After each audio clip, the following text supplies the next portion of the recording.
బొమ్మలాంటి ఆమె పక్కనుంటే పగలే వెన్నెలనే కురిపిస్తా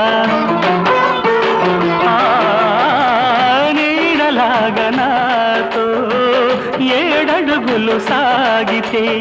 ఇలలో స్వర్గంనే సృష్టిస్తా రసరమ్యం ఆ రాగ విలాసం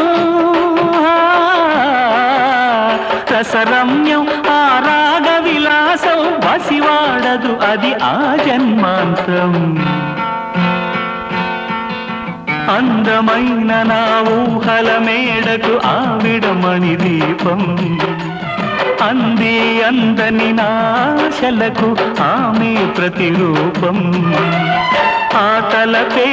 నా ధ్యానం ఆ అభినవ దేవత నా ప్రాణం